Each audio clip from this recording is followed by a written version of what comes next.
अस्सलाम वालेकुम दोस्तों, शेख रशीद को गिरफ्तार किया जा चुका है और शेख रशीद को उनके ससुराल पहुंचा दिया गया है। शेख रशीद ये दावा करते थे कि हथकड़ी उनका जेवर है और जेल उनका ससुराल है, लिहाजा उनको जेवर पहना के उनके ससुराल पहुंचा दिया गया है। एफआईआर एक दर्ज हुई थी अपारा थाने में इस्लामाबाद में शेख रशीद के खिलाफ। जो शेख रशीद ने दावा किया था कि इमरान खान को आसिफ अली जरदारी मरवाना चाहते हैं। इस्लामाबाद की पुलिस ने कार्रवाई की, शेख रशीद को गिरफ्तार किया और दिलचस्प बात यह मेरे दोस्तों, जब शेख रशीद को गिरफ्तार किया गया तो वो नशे में थे। बकायदा महंगी ब्रांड की बोतलें शेख रशीद से बरामद की गई। आपको याद होगा एक दौर था जब इमरान खान का जो है वो इक्तिदार था, शेख रशीद हरीम शाह के साथ पाए जाते थे, तो वो जो शौक थे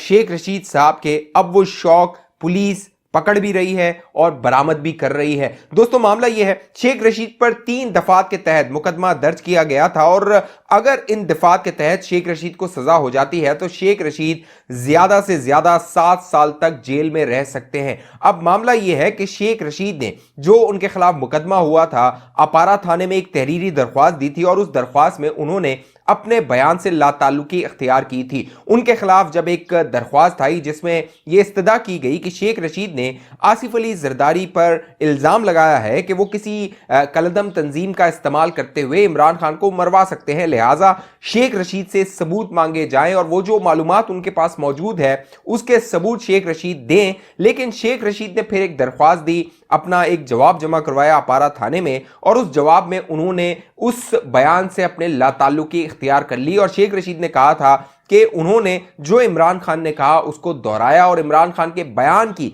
उन्होंने बात की थी, उनके पास इस हवाले से कोई मालूमात नहीं है। लेकिन दोस्तों अब मामला यह है कि जो शेख रशीद पे एफआईआर दर्ज हुई है और जिसके तहत शेख रशीद को गिरफ्तार किया गया है, उसमें 3 दिफात जो है वो शामिल की गई हैं, जिसमें से जो एक दिफा है वो काबिल जमानत है, बल्कि जो 2 दिफात है वो नाकाबिल जमानत उसमें जो है वो दर्ज की गई हैं।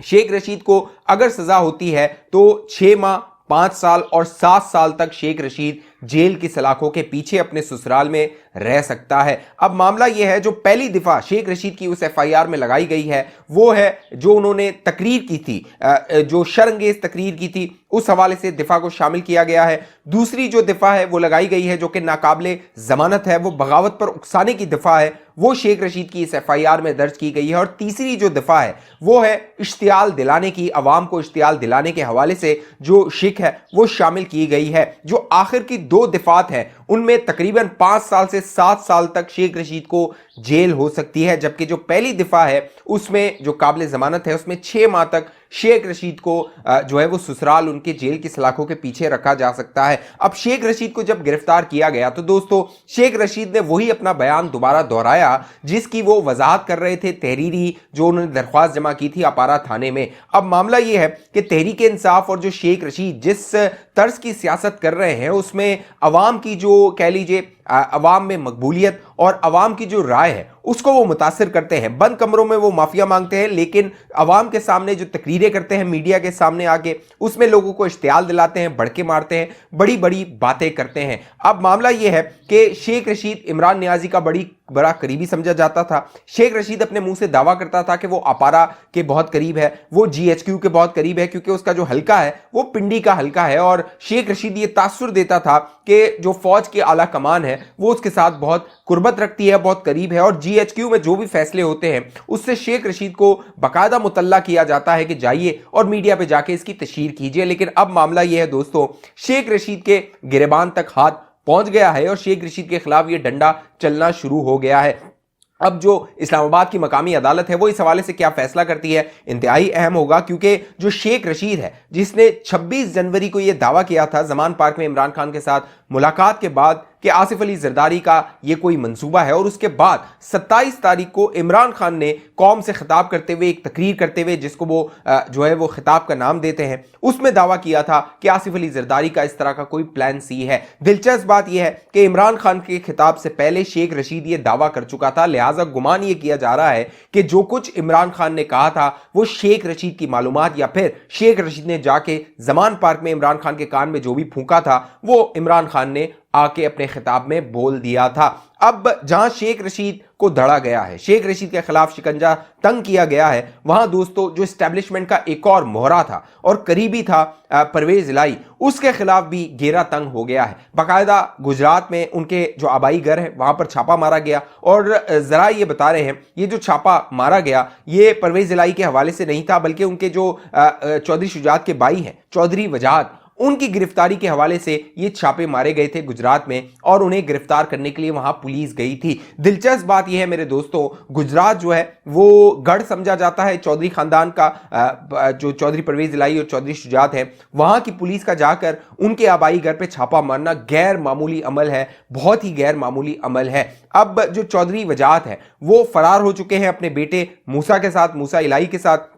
उसकी वजह यह है कि चौधरी वजाहत पर 2 मुकदमा दायर हुए थे, 2 FIRs दायर हुई थी। उनमें एक मुकदमा उनका जो उन्होंने गुजरात में जो है वो बलवा करने की कोशिश की थी, वहां पर इश्तियाल और कुछ अमन और अमान के मामलात को ख़राब करने की कोशिश की थी, जो वहां पर उनके खिलाफ एहतजाज हो रहा था। और ज़रा ये बताते हैं कि अब गुजरात के अंदर इस चौधरी ख़ानदान के अंदर और ख़ास तौर पर परवेज इलाही के जो परवेज इलाही और मोनिस इलाही और चौधरी वजाहत है उनके खिलाफ एहतजाज हो रहे हैं, लोग बाहर आ रहे हैं, लोग सड़कों पर आ रहे हैं, क्योंकि इनकी जो मुनाफकत है वो अब लोगों को पता लग रही है कि किस तरह ये अपने इख्तिदार और हवस के लिए मुल्क को दांव पर लगाने को तैयार हैं। अब मामला यह है, चौधरी वजाहत पर 2 मुकदमा थे, एक कि उन्होंने बलवा किया था, एहतजाज किया था, इश्तियाल किया फैलाया था। दूसरा जो मुकदमा था वो उनकी एक जो रुकन थी कौमी असम्बली की, उसको गायब करने के हवाले से जो है वो गुफ्तगू उनकी लीक हुई थी, बाकायदा उनके वजाहत चौधरी वजाहत के बेटे के साथ जो लीक हो गई थी ऑडियो, उस पर एक मुकदमा दायर हुआ था। लिहाजा पुलिस गई इनको गिरफ्तार करने के हवाले से 2 मुकदमात में, लेकिन ये वहां पर मफरूर हो गए थे, फरार हो गए थे। इस हवाले से जो मोनिस इलाही मुल्क से पहले ही भागा हुआ है, स्पेन में बैठा हुआ है, वहां से उसने ट्वीट किया था कि हमारे घर पर बाकायदा वीगो डाले आ गए हैं और वहां पर इन वीगो डालों का क्या काम है, लिहाजा मोनिस इलाही को कोई बताए इन वीगो डालों का वही काम है जो आपके दौरे हुकूमत में हुआ करता था जब आप इमरान नियाजी के साथ बरसर इक़्तिदार थे और मजे ले रहे थे हुकूमत के और इक़्तिदार के। जब ये वीगो डाले आते थे और लोगों को डालकर लेके जाते थे नामालूम अफराद करके नामालूम मकाम पर, तो इन डालों का उस वक्त जो काम होता था दोस्तों, अभी भी ये डाले वही काम कर रहे हैं। दिलचस्प बात यह है दोस्तों, अब जो अपारा थाना है इस्लामाबाद में वो मुतहरिक हो गया है और जो परवेज इलाही हैं बाकायदा वो इल्ज़ाम लगा रहे हैं निगरान वज़ीर आला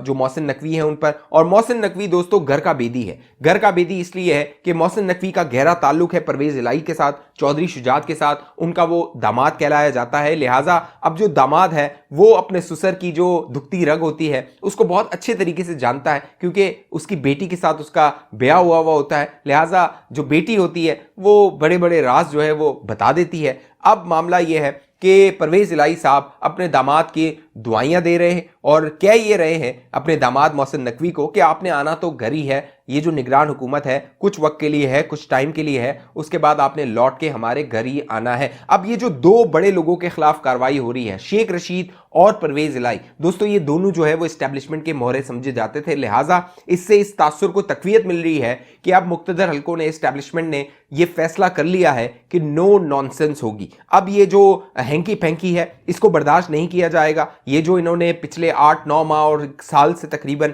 ये लगाया हुआ है एहतजाज, धमकियां, खिताबात और जुलूस और सोशल मीडिया पे खास तौर पे, क्योंकि इनका सारा जो जोर है वो सोशल मीडिया पे चलता है। सोशल मीडिया पे जिस तरह तूफान बदतमीजी और लोगों की इज्जतों को उछाला जा रहा है, अब मुक्तदर हलकों ने फैसला कर लिया है कि इनकी दुम पर पांव रख के इनको जो है वो गिरफ्त में लाया जाएगा, इनको पकड़ा जाएगा और इनके खिलाफ मुकदमात, सख्त मुकदमात कायम किए जाएंगे। और ये जो 2 निशानियां हैं परवेज इलाही और शेख रशीद की, इससे साफ ये तासुर मिल रहा है, बल्कि इससे ये जाहिर हो रहा है, क्योंकि अब तक ये शिकवा होता था नून लीग का, बाकायदा जावेद लतीफ खिताब करके कहता था चंद लोगों की पुष्पनाई अभी भी इमरान खान लाडला है,